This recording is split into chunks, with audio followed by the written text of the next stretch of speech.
Alors Baruch Hashem, heureux de se retrouver pour cette nouvelle vidéo de Parole aux jeunes. Vous savez, cette nouvelle série de vidéos qu'on vient de commencer sur ma chaîne YouTube tout simplement pour aborder les questionnements, les interrogations, les incompréhensions que les jeunes ont et dont ils me font part. Et je me suis dit, mais je ne peux pas garder ça pour moi. Il faut que je partage ça aux autres parce que c'est tellement enrichissant, on apprend tellement.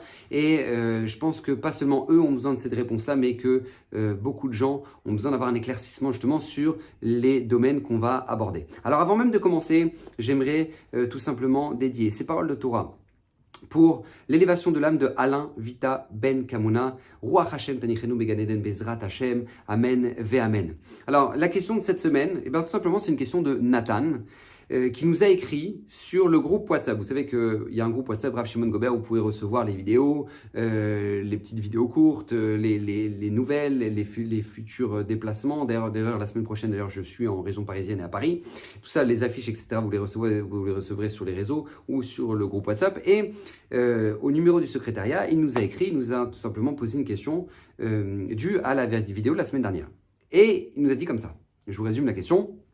Nathan m'explique que il n'aime pas l'injustice. Il n'aime pas l'injustice. Pourquoi il me dit ça? Parce que tout simplement, il ressent que, voilà, on va arriver à Rosh Hashanah, on va arriver le jour du jugement, où le livre des tzadikim est ouvert, le livre des Rechaïm, le livre des gens qui sont moitié-moitié, et on se fait tous juger, chacun y passe, et lui a le ressenti que, tout simplement, il y en a qui ont du piston, et il y en a pour qui c'est perdu d'avance. Il me donne un exemple très simple, très concret, pour vous faire comprendre son questionnement. Il dit voilà, moi j'ai un cousin à Bnei Brak. Mon oncle a fait tchouva quand il était jeune. Il a fait grandir ses enfants à Bnei Brak.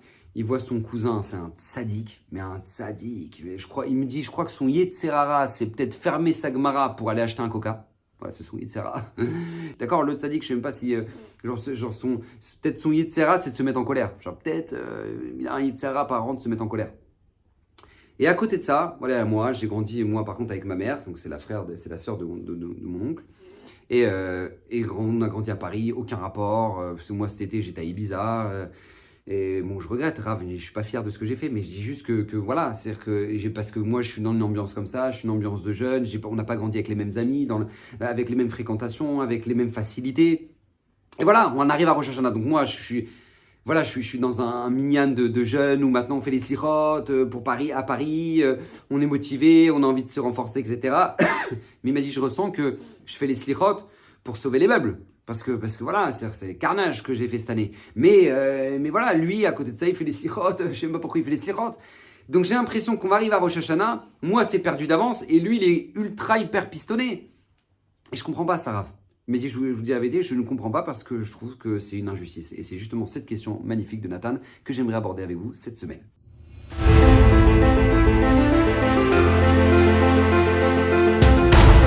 Alors avant même de commencer Bezrat Hashem à répondre à sa question, j'aimerais tout simplement vous faire comprendre un principe qui est fondamental, qui est qu'on doit accepter le fait que nous ne sommes pas venus pour réaliser la même mission. Hashem n'attend pas de nous la même chose. Et ça, c'est très important parce que bien souvent, on voit ces différences-là. Parce que lui me disait c'est faux de dire qu'on est né, on est tous nés avec les mêmes droits et les mêmes facilités. C'est pas vrai, il me dira. C'est pas vrai, on n'est pas tous nés avec les mêmes facilités. Et c'est vrai, il a raison. Parce qu'il y en a qui vont grandir dans un milieu qui sera très compliqué pour pouvoir évoluer. Il y en a qui vont grandir dans un milieu où, Baruch Hashem, ils sont déjà élancés. Donc, comment comprendre ça? Réponse, c'est que d'abord, il faut comprendre que nous ne sommes pas venus pour réaliser la même mission. D'accord? Le Harizal nous dévoile à peu près il y a 500 ans, un peu plus de 500 ans, que nous sommes tous des réincarnations. C'est-à-dire notre âme est revenue pour réaliser ce que nous n'avons pas fait la vie d'avant. C'est très important de le savoir. Il n'y a pas de nouvelles âmes qui viennent pour la première fois. Oh, quel joli monde. Non, d'accord, on est tous venus. Alors, il y a des âmes qui sont centenaires, il y a des âmes qui ont des milliers d'années, d'accord, qui sont déjà venues à l'époque de Moshe Rabbeinu, etc., qui reviennent encore maintenant. Bref, on a tous un passé, un lourd passé. Même si on a l'impression des fois qu'on a 20 ans, 25 ans, 19 ans ou 30 ans. Non, on a un passé. On est venu réaliser ou réparer ce qu'on doit réparer ou réaliser ce qu'on n'a pas encore réalisé. Mais ça, c'est très important de le savoir. C'est pour ça que Hachem nous a parachutés dans un milieu qui nous correspond parfaitement pour réaliser justement ce rôle-là à jouer. Et on ne peut pas dire que c'est de l'injustice. C'est comme si maintenant, voilà, je vous dis, regardez, tu peux pas faire pousser un dattier en Finlande. Parce qu'un dattier, il a besoin de soleil, il a besoin de chaleur, il a besoin de sable, il a besoin... D'accord, mais en Finlande, ça poussera pas. Et tu pourras pas faire pousser un pommier dans le Negev. Parce que c'est le désert. Donc, il s'en sortira pas. Donc, il va sécher. Donc il donnera pas de pommes. Et ben, c'est la même chose. C'est pas question d'injustice. C'est question que maintenant, ils ne sont pas venus pour faire la même chose. Il y en a un qui va donner des pommes, l'autre qui va donner des dattes.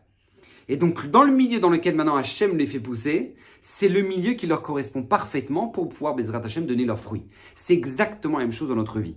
C'est-à-dire que se comparer au cousin qui est à Bnei Brak n'a aucune utilité. Pourquoi? Parce que ce cousin-là est venu réaliser une mission et toi, Nathan, tu es venu réaliser une autre mission. Et ça, c'est très important de le savoir parce que sinon, tout de suite, on va rentrer dans l'injustice. Mais il faut savoir que c'est pas parce que, et ça, c'est très important d'en être conscient, qu'il n'y en a pas un qui est plus méritant que l'autre. Il n'y en a pas un, écoutez bien ce que je vous dis, il n'y en a pas un qui est plus méritant que l'autre aux yeux d'Hachem. Parce que sinon, clairement, ce serait de l'injustice. Une preuve en est, regardez, je vous donne un exemple très simple. Une fois, il y a un juif, il vient voir le Rabbi Lubavitch. Il vient le voir, il dit, voilà, Rav, je voudrais une bracha. Le Rabbi lui dit, tu es marié, tu as des enfants.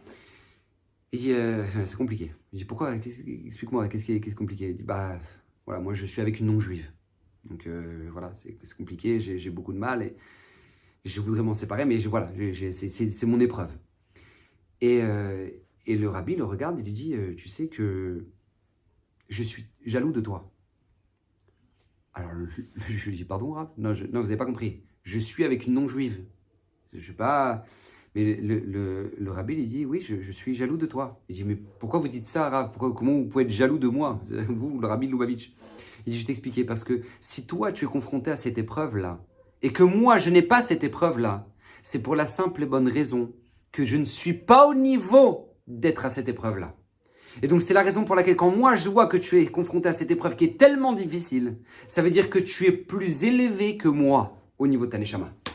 Et ça, c'est très important. C'est pas juste que maintenant, ici, le Rabbi a essayé de lui passer la pommade pour que Bezrat Hachem, il se renforce et qu'il décide de faire tchouva. C'est pas juste ça. C'est que c'est vrai. À partir du moment où maintenant tu as des épreuves qui sont très difficiles, des tentations qui sont très difficiles, c'est justement parce que tu caches un potentiel qui est incroyable. Et qu'il faut se battre. Et qu'il faut se battre. Tout comme le cousin à Bnei Brak, lui, se bat pour finir un traité de plus du Talmud et ne pas se mettre en colère parce que c'est ça son Yetzara, de se mettre en colère ou pas se mettre en colère. Et ben toi, c'est répondre à cette fille-là ou pas répondre à cette fille-là. Et ben tout simplement, et ben sache une chose, c'est que ton épreuve et son épreuve, en fonction de chacun de son niveau, et ben Bezrat Hachem, vous arrivez devant un Kadosh Baruch Hu et vous êtes méritant. C'est comme ça que ça fonctionne. Et ça, c'est très important de le savoir. Parce que nous, notre erreur, c'est qu'on a grandi dans un esprit scolaire. Alors, je m'explique, c'est quoi un esprit scolaire? C'est très simple. C'est qu'en fait, nous, on a grandi que quelqu'un qui a 100 sur 100, bah, c'est un bon élève. 20 sur 20, t'as un bon élève. T'as 10 sur 20, bon, c'est médiocre. T'as 70 sur 100, c'est médiocre. Alors qu'aux yeux d'Hachem, c'est pas du tout comme ça. Hachem ne regarde jamais les résultats. Akadosh Baruch Hu regarde l'effort qui a été fourni. Et ça, c'est essentiel de le savoir. Akadosh Baruch Hu ne regarde pas le résultat. Parce que s'il regardait les résultats, il t'aurait mis dans un milieu qui soit parfait pour toi, pour Bezrat Hachem, tu donnes les meilleurs résultats. Mais c'est l'effort qui est fourni. Tu en as un qui va grandir à Paris, dans une ambiance où maintenant il fréquente que des non-juifs et que maintenant c'est tous les jeudis soirs, c'est pump it up. Et t'en as un autre, il a grandi à Bnei Brak et toute la semaine il étudie la Gemara et son jeudi soir c'est de manger un tchunt avec un petit coca avec ses copains de la yeshiva. D'accord, deux mondes. Mais il y en a un qui est parti de 0 et on attend de lui qu'il arrive jusqu'à 50. Et il y en a un qui est parti de 50, on attend de lui qu'il arrive à 100. Celui qui est parti de 0, il a grandi à Paris dans une ambiance pas du tout. Et lui, on attend de lui qu'il arrive à 50. Et l'autre qui a grandi dans une ville religieuse, avec une ambiance religieuse, on attend de lui qu'il arrive à 100. Mais ce qu'Hachem regarde, c'est l'évolution. C'est pas où est-ce qu'il en est sur l'échelle. Parce que ça nous intéresse pas. Parce que sinon, effectivement, c'est injuste. Akadosh Baruch Hu regarde l'évolution de la personne. Et c'est pour ça que nous dit le Rav Dessler, on ne peut pas passer à côté de ce Rav Dessler avant Rosh Hashanah et Kippour. Nous dit le Rav Dessler, tu peux avoir un Sefer Tzadikim, le livre des Tzadikim qui est ouvert à Rosh Hashanah, et le livre des impies qui est ouvert à Rosh Hashanah. Et tu peux avoir un religieux qui sera inscrit dans le livre des impies, et un non-religieux qui sera inscrit dans le livre des Tzadikim. Comment ça marche? Il dit le Rav Dessler, c'est très simple. Parce que si tu as grandi de 0 et que cette année, tu as grandi de 10 échelons, tu as avancé de 10 échelons. Hachem, ce qu'il attendait de cette personne, de ce juif-là à Paris, c'est qu'il arrête de fumer Shabbat. Pas qu'il fasse Shabbat, parce qu'Hachem sait qu'il ne pourra pas encore faire Shabbat. Mais qu'il arrête de fumer Shabbat. Parce que Baruch Hachem, maintenant, il est dans une ambiance avec des juifs, et Baruch Hachem, il a fait des Shabbats pleins, etc., etc. Donc maintenant, il est dans une ambiance où Baruch Hachem, il avance. Ce qu'Hachem attend de lui, c'est une chose, c'est de grandir de 10 échelons. Grandir de 10 échelons. Qu'il arrête de fumer Shabbat. C'est ce qu'il a attendu de lui. Si lui, il l'a fait, et cette année, Baruch Hachem, il sera inscrit dans le livre des Tzadikim. Il sera inscrit dans le livre des Tzadikim, nous dit le Rav Dessler. Pourquoi? Parce que lui, ce qu'Hachem attendait de lui, c'est l'effort qu'il a fourni pour pouvoir avancer. Et à côté de ça, tu as celui qui a Bnei Brak, qui Baruch Hachem était dans une ambiance religieuse, il a fait le Cheder, il a fait les Yeshiva Ktana, il a fait les Yeshiva Gdola, et puis il étudiait parce que tout le monde étudie. Et puis il est là parce que tout le monde est là. Et parce que ses parents... Mais lui, il n'a pas avancé d'un échelon. Il est resté le même. Il n'a pas avancé d'un échelon, même si je ne pense pas que ce soit possible, mais en tout cas, il n'a pas avancé d'un échelon. Et bien lui sera inscrit dans le livre des Réchaïm, des impies. Parce que comment c'est possible que je t'ai donné une vie, où je t'ai donné un potentiel incroyable, je t'ai donné des facilités, et tu n'as rien fait avec? Nous dit le Rav Dessler, lui devra rendre des comptes pour ça. Mais ce qui nous intéresse, ce n'est pas le résultat, c'est l'effort qui a été fourni. Et c'est une Mishnah noir sur blanc dans Pirkei Avot. La Mishnah en Pirkei Avot nous dit les foum Tsahara Agra. Selon l'effort, il y a la récompense. À partir du moment où toi, tu as fait cet effort-là, et ben c'est ça qu'Hachem regarde. Tu peux avoir un juif qui a grandi à partir de 0 et qui va arriver à 50. Et ben Raphaël Kanevski, lui, il est né à l'échelle 1000, il est arrivé à 1050. Et ben les deux auront le même Gan Eden. Parce qu'ils ont fait les mêmes efforts pour se rapprocher d'Hachem. Alors bon, pour faire autant d'efforts que Raphaël Kanevski, il faut bosser. Mais en tout cas, les deux, peu importe le niveau que lui, il atteindra. En tout cas, l'effort qu'il a fourni, il l'a fourni. Et c'est ça qu'Akadosh Baruch Hu regarde. Et ça, c'est tellement essentiel. C'est tellement important. C'est pour ça qu'en fait, on ne peut jamais juger personne. On ne peut juger personne. Vous savez, la Mishnah Pirkei Avot nous dit Al tadun et traverach tagamim komo. Ne juge personne avant d'être arrivé à sa place. Qu'est-ce qu'elle vient de dire, la Mishnah? Pas juste, regarde, ne le juge pas, parce que tu sais pas ce que lui il est en train de vivre dans sa vie. C'est pas juste ça. Ne juge personne parce que tant que tu n'es pas arrivé dans son Gilgoul, avec ses épreuves, avec ses difficultés, avec son enfance. Toi, tu peux arriver à la Beta Knesset, tu dis, ouais, regarde, c'est honteux, te rends compte, regarde, il vient de mettre les tefilines, déjà il arrive en retard. Et en plus de ça, la Mida, elle est même pas terminée, il a déjà enlevé ses tefilines, il est déjà en train de partir. Mais comment tu peux juger, toi? Et moi, je te dis une chose, c'est que lui, ce garçon-là, s'il est déjà là à la synagogue, c'est un miracle.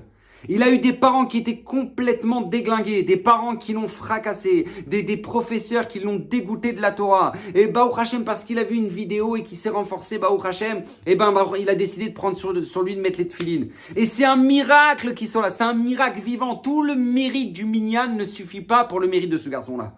Et toi, t'arrives et tu dis, ouais, c'est honteux, regarde, il est déjà en train de partir, il a mis dalle, il n'est pas fini, il a déjà rangé ses tefilines. Mais qui tu es pour pouvoir juger? Peut-être qu'Hachem l'aime plus que Hachem t'aime toi. Pourquoi? Parce que lui, dans la difficulté qu'il a, lui, dans l'épreuve qu'il a, eh ben, Akadosh Baruch Hu le glorifie. Akadosh Baruch Hu dit, ouais, mais c'est incroyable, regarde mon fils, qu'est-ce qu'il est fort, c'est extraordinaire ce qu'il a fait. Et à côté de ça, t'en as un, Bnei Brak, et ben lui, ce qu'on attendra de lui, et ben c'est de finir le chasse toute cette année. Autant d'efforts, c'est de finir tout le Talmud cette année. Et de finir 2700 pages de Gemara. Pourquoi? Parce que c'est l'effort qui est attendu de lui. Et c'est l'effort qui est attendu en fonction de le milieu dans lequel il a grandi. Et ce qui est le résultat qui est attendu de lui. Et ça, c'est tellement essentiel. Parce que c'est ça qu'Akadosh Baruch Hu regarde à Rosh Hashanah. Il y en a un pour qui Akadosh Baruch Hu, ce qu'il va regarder, c'est est-ce qu'il va arrêter de fumer Shabbat. Il y en a une, c'est est-ce que maintenant elle va mettre sa jupe au moins une fois par semaine le Shabbat. Il y en a l'autre, c'est est-ce que maintenant il va arrêter de dire ce Lashon Hara. Et chacun selon son niveau. Mais Akadosh Baruch Hu, c'est ça qui regarde à Rosh Hashanah. Quelle année je t'ai donné, quel potentiel je t'ai donné et où est-ce que tu en es arrivé. Et ça, c'est le principe à ne jamais oublier, Bezrat Hashem, pour qu'on puisse, là où Akadosh Baruch Hu nous a parachuté dans notre vie, qu'on puisse avancer, évoluer, chacun selon le niveau, doucement mais sûrement, afin de Bezrat Hashem réaliser la raison pour laquelle nous sommes venus sur cette magnifique terre. Bracha v'atzlacha, passez une excellente semaine et que Bezrat Hashem, toutes ces paroles de Torah puissent être dédiées pour l'élévation de l'âme de Alain Vita Ben Kamuna. Amen.